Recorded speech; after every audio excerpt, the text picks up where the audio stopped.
Jesuits in a previous interview, so I'm intrigued as to know where is the connection to the Jesuit order, as well as through the Vatican and beyond. There's many secret societies in the world. Many people speak of the Illuminati and the Masonic orders, the Order of the Garter, many of these super elite organizations that operate in secrecy. So I know I've named a few already, but if you could help us elaborate on these points, who are the people pulling the strings?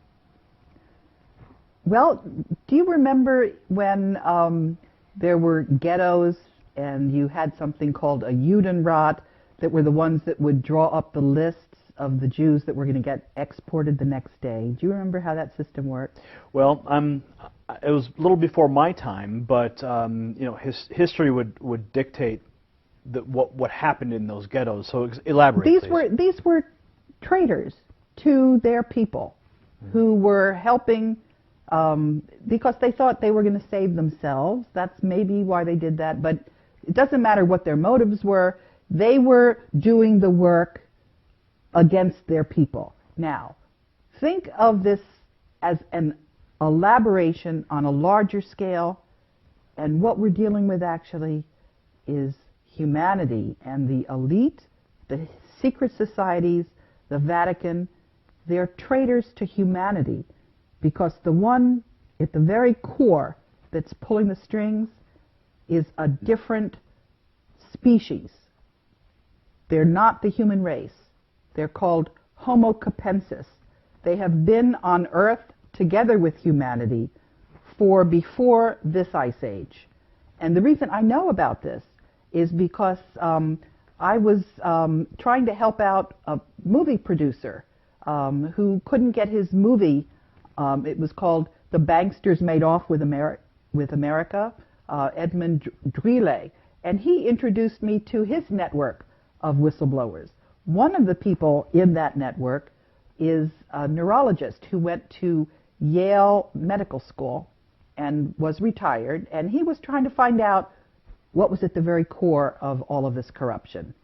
And so you mentioned this species, an additional species of humans, or no, they're not humans. They are so distinct from humans that if they were to mate with humans, their offspring would not be fertile.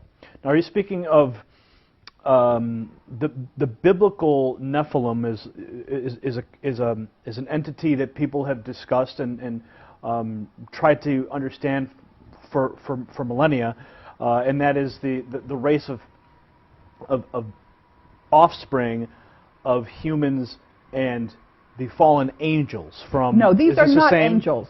These are not spiritual. Well, the Nephilim themselves were the offspring of the fallen angels and humanity. Is this the same species? They are not fallen angels. Mm-hmm. They are critters. People who I am getting emails from saw them the day before. They look just like human beings, except they have these big skulls. And that is why in the Vatican you see these crazy meters, is what they're called. And that's why the very first Jew, Moses, wore one of those things, because he was one of those Homo Capensis as well. We have DNA samples of them. And the reason we know this is because it was in the papyri of one of the pyramids. I found this out from from the internet. But what is really remarkable, actually, is that we have had so much evidence, and we haven't had any studies into it. If you look at the archaeology, there is a civilization off the coast, because the sea level has risen by 400 meters.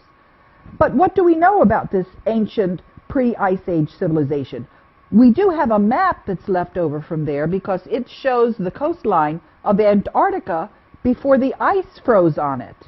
And it's following that landmass perfectly. So what we have is evidence. There's also evidence in South Africa. There are a lot of these skulls that you find. And what you're speaking of the elongated skulls that have been found in graves, and even some of the the skeletons found with these are in fact giant people. That is something different. No, I'm not talking about that. I am talking about a large skull. The elongated skull, the elongated cranium. Some are in Peru, some are elongated. But in other places, they're just round like pumpkins. And the individuals that were seen in Egypt, I've seen drawings of what their skulls looked like. It was just massive, much larger than human being skulls. And also, you know, in a human skull, there's something they call the parietal, where it's in 3 different segments. This critter doesn't have those separations. It's just so you're saying that this specific species of individuals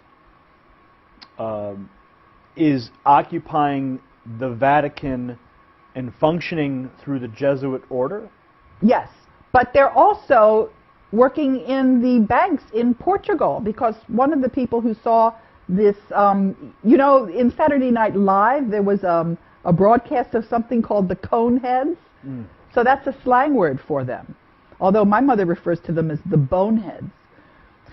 But they're alive and running around and doing all kinds of mischief. Now, some people might find the information that you're presenting right now to be completely... Some people might say it's completely crazy. What do you say to those people who are watching this right now going, I don't believe a word of it? I would say you need to read the articles that Ed Spencer has sent me. You need to look at the skulls in the museums. You need to read the DNA studies. And you need also to think about what kind of motive the human beings might have for being traitors to their species. Why would they do this? Why would we have a banking system where all the money ends up going to the Vatican and people run around starving? Why would we have...